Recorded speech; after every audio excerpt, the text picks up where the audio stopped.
collections that lie there in that old curiosity shop. Well, a good evening or afternoon, everyone. I'm Scott from the Old Curiosity Shop, and I'm back with another kitchen counter thrift haul. Now, I'm not going to zoom over everything and play vintage music like I normally do, and there's no cup of coffee. I simply am going to dive right in, as we say, and show you what's what. I'll also mention that it's all currently for sale in the Old Curiosity Shop. The link is in the description box below. It's a small haul. Today is Tuesday, October the 20th, and I'm going to be back tomorrow night with another thrift haul. And all of that stuff is going to be available for sale too. This is one of those random hauls that makes no sense. I think you guys like these. It's something different from my theme hauls, which I do quite often. Okay, let's see. You know, I was going to wait until next spring, and I said, no, I don't feel like it. Let's sell him right now. So it's Lefton. We're pretty much all familiar with the imports from Japan. There's a little pixie leprechaun, and so it's a nice mug. There's no damage to this at all. I rarely find St. Patrick's Day type pieces from Lefton. This over here I was excited to find, and it is old. Now, they made these in the 50s, 60s, and 70s, and they're usually out of wood. And they look very 50s, 60s, and 70s. But let me do a close-up on this. This is a heavy iron, very similar to what the iron banks would be made out of around 1900. I don't know if this dates to 1900, but it is an old pincushion. And this rocking chair here almost looks like Belter furniture. The heavily laminated and intricate furniture of the late Victorian period. But you can see that may not be the original paint, but it is an old paint, and it's flaking off. And this is very heavy, as I said. There's a lot of paint off of the back of it. And it's unmarked, at least I find no marks on it. And I love this old pin cushion. Now, for safety, I'll pull those pins out when I ship it. But I love it. I wouldn't change that pin cushion. Let's pull it out and let you see how old it is. Okay, so just a wonderful little, probably dates to about 1900 or so, rocking chair pin cushion.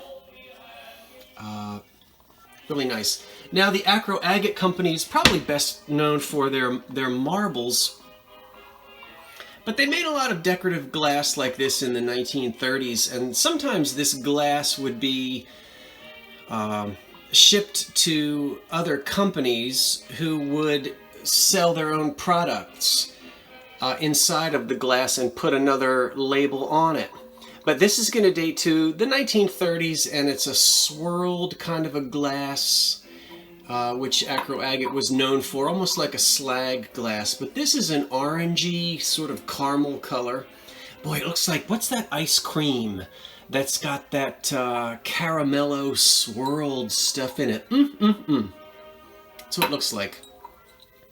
The Acro Agate mark is on there, but I doubt I'm going to be able to get you to see it. It's very small, and I don't think it's going to show up in the light that I have. We do see Made in USA, and then the Acro Agate symbol underneath it, but you don't even need that symbol. Once you've seen Acro Agate, you know it when you see it. Okay, so that's no chips or cracks on that. Back there is a set of 6 mid-century barbecue mugs. There are 6 of them, and they are in absolutely beautiful condition. We'll pull one forward and let you see it. This is Hazelware, designed by Hazel Atlas, and by this time they'd been engulfed into and by this time they had been swallowed up by the Continental Can Company.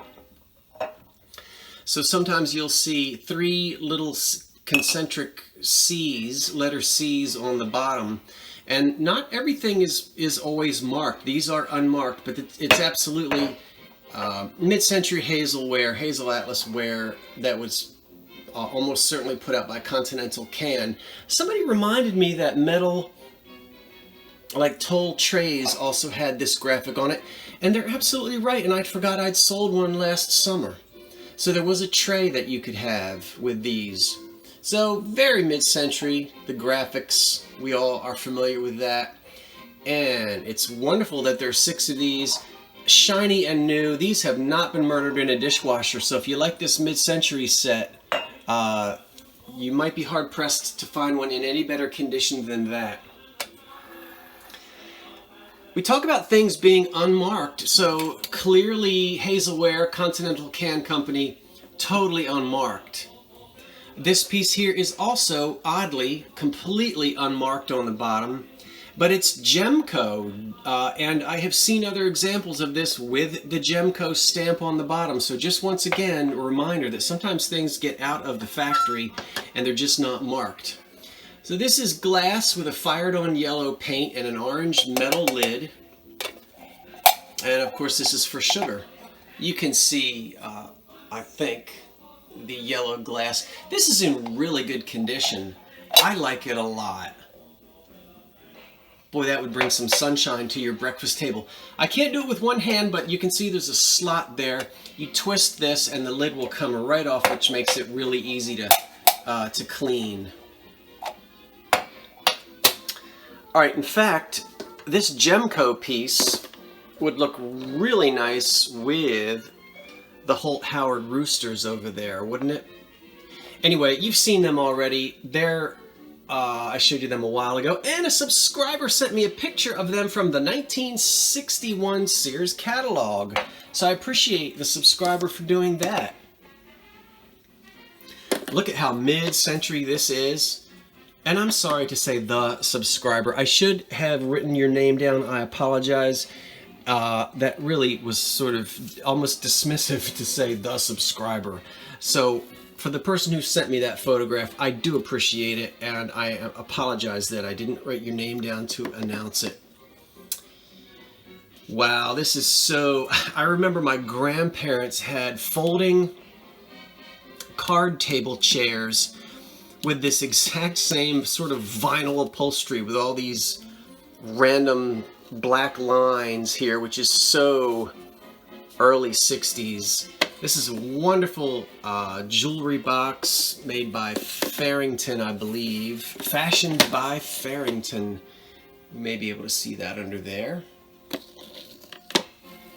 And it has a soft padded top, and this it's plastic on the bottom. It's painted gold there. I love the feet that it sits on. I guess you call them feet. So mid-century. And when we open it up, and there's this wonderful rose painted on the inside in this beautiful silk or satin, and then there's the bottom of it. It's super clean.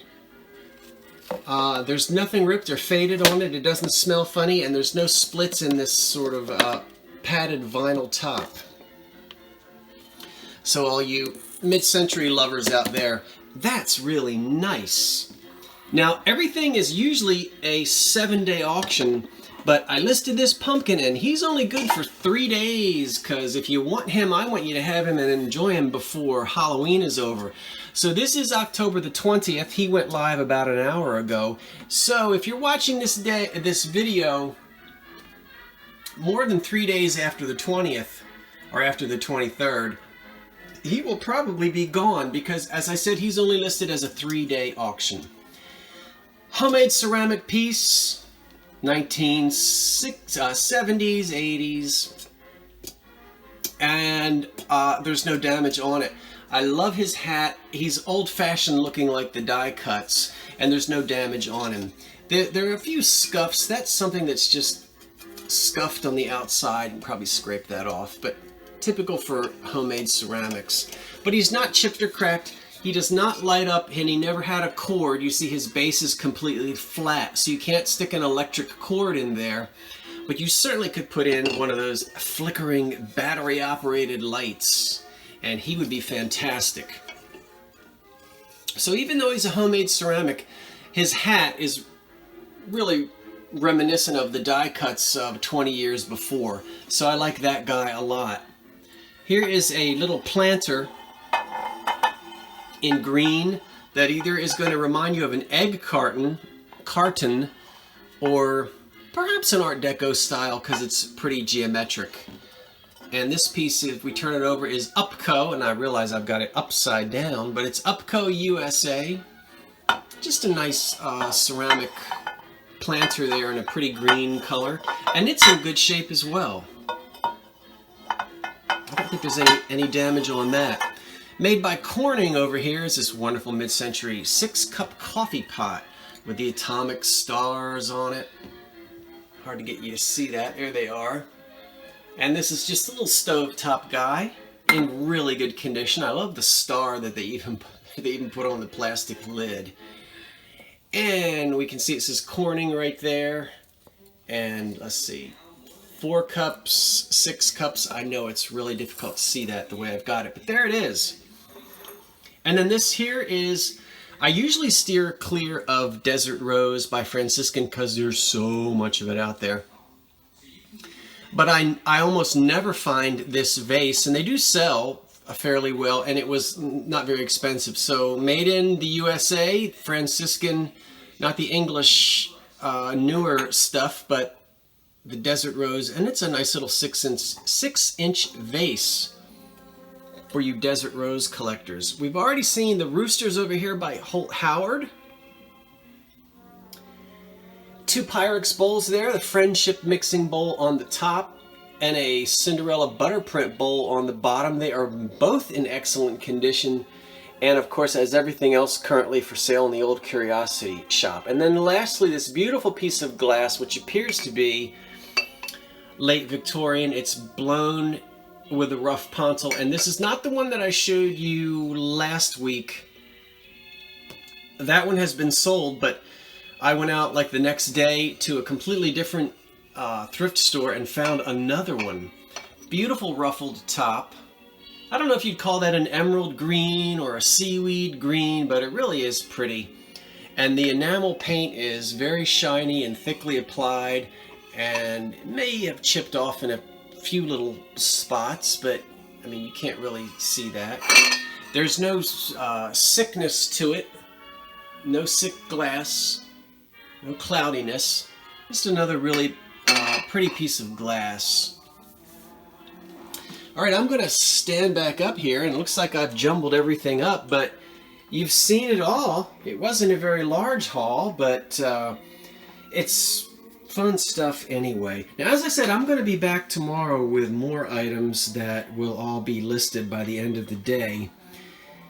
And today is October the 20th. Okay, that's going to do it. I'm Scott from the Old Curiosity Shop, saying thanks for watching, and so long for now.